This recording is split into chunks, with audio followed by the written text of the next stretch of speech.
There's a specific kind of person who navigates the world with a carefully maintained mask. They show up to gatherings, laugh at the right moments, engage in small talk with practiced ease. But beneath the surface, there's a quiet truth they rarely speak aloud. The hours until they can leave. They calculate exit strategies while nodding along to conversations. They smile while their mind drifts toward the sanctuary of their empty apartment. You might be one of them. You've learned to perform social enthusiasm so well that even you sometimes forget it's a performance. The world has taught you that admitting you prefer solitude is somehow admitting defeat. Society whispers a persistent lie, that wanting to be alone means something is broken inside you, that healthy people crave constant connection, that solitude is just loneliness dressed in denial. But what if the opposite is true? What if your preference for alone time isn't a flaw, but a deeply misunderstood form of psychological richness? The secret solitude lover exists in every social circle.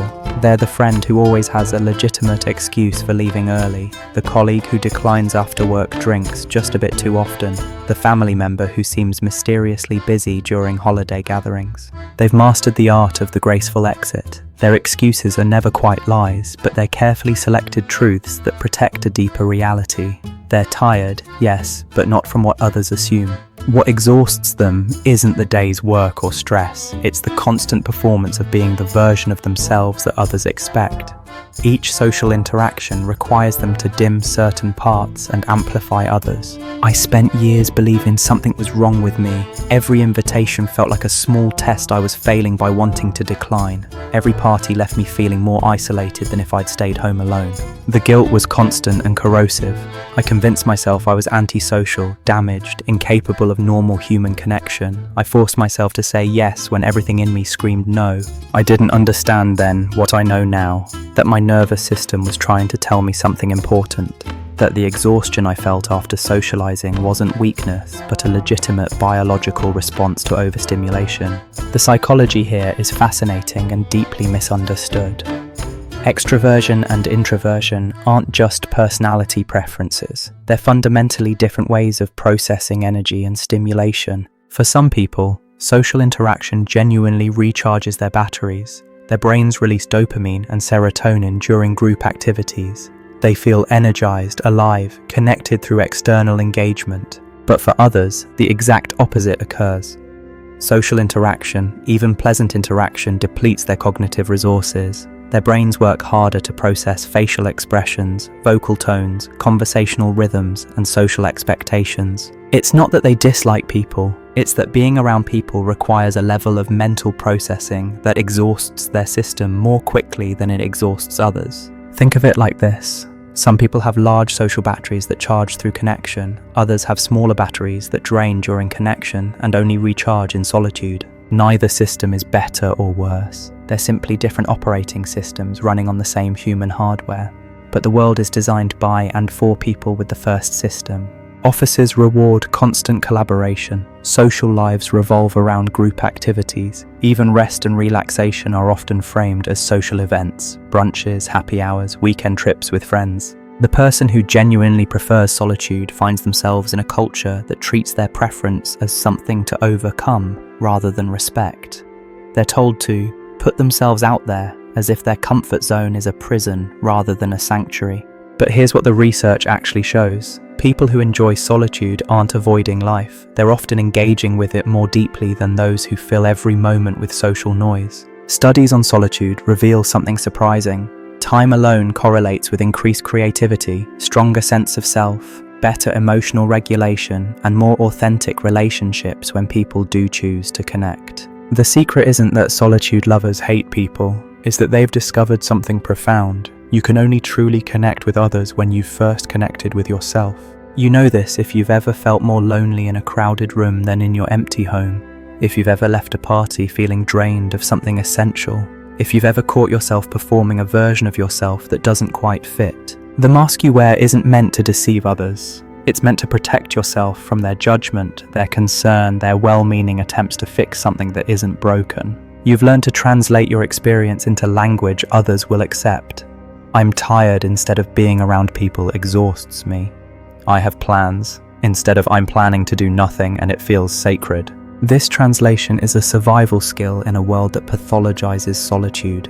but it comes at a cost. Each translation reinforces the idea that your truth is somehow unacceptable in its raw form. The painting of human history shows us that our greatest thinkers, artists, and innovators often craved solitude. They didn't retreat from the world, they retreated to process it, to understand it, to create something meaningful from their observations.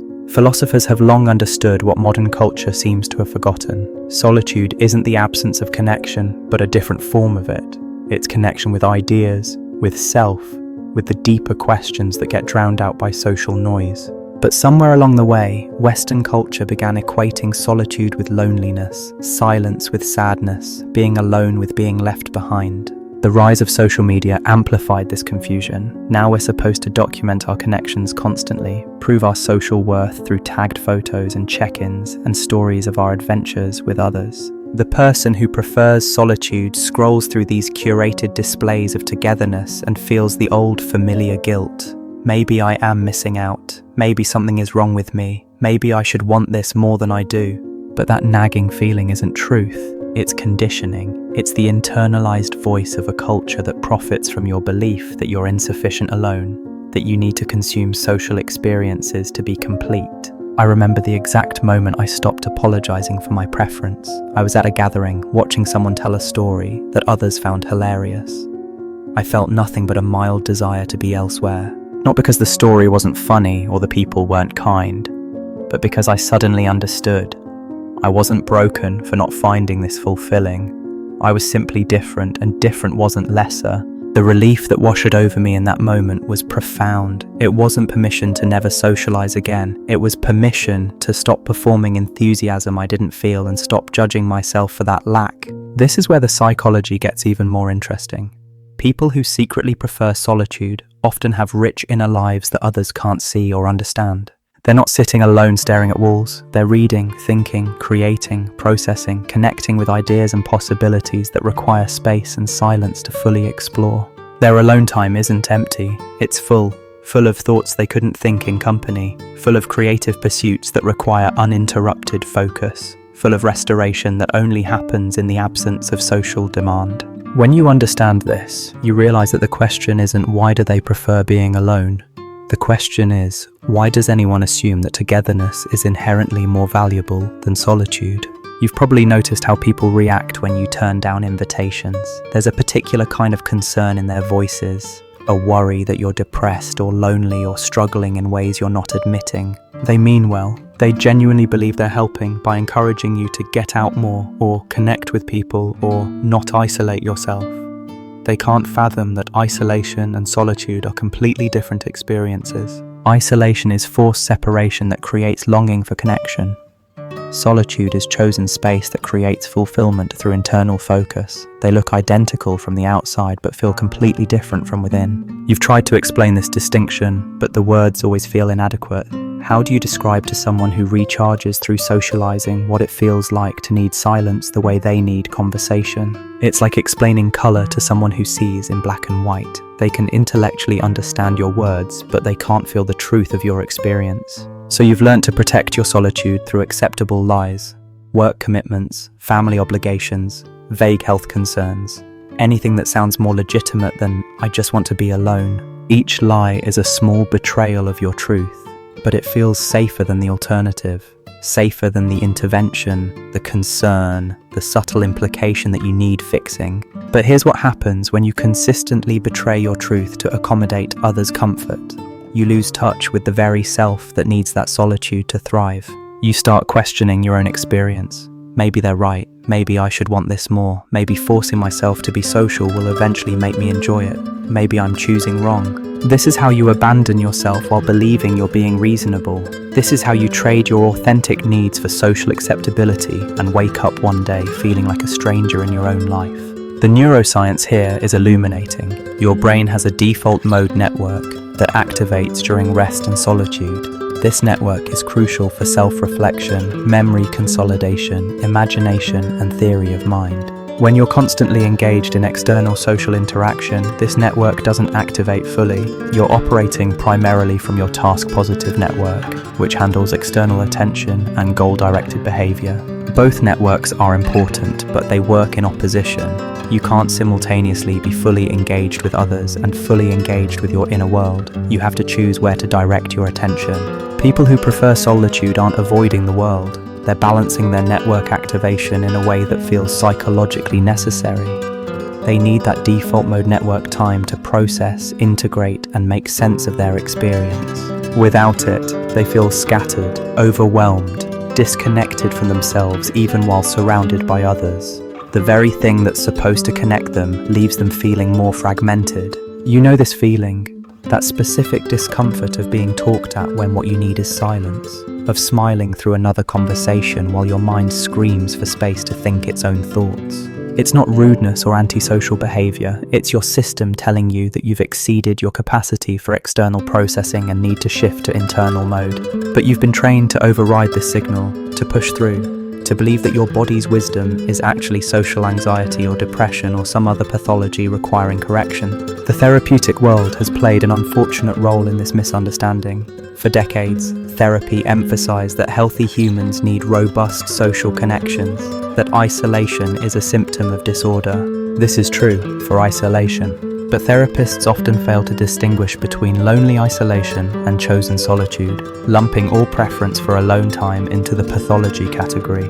Clients who express contentment in solitude were encouraged to examine their avoidance patterns, or fear of intimacy, or social anxiety, as if no other explanation could exist. More recent psychological research reveals a more nuanced picture. Solitude preference correlates with personality factors like introversion and low sociability, but these traits aren't disorders, they're variations within normal human functioning. Some people are simply wired to need more alone time to function optimally. Their preference isn't a defense mechanism or fear response. It's a legitimate psychological need, as valid as anyone's need for connection. When you understand this, you can stop pathologizing yourself. You can recognize that what you've been calling social anxiety might actually be social exhaustion from forcing yourself to operate against your natural wiring. The anxiety isn't about being around people, it's about the performance you've been maintaining, the constant translation between your truth and what's socially acceptable, the fear of being discovered as someone who doesn't quite fit. What would happen if you stopped performing? If you answered honestly when someone asked why you weren't coming to the party?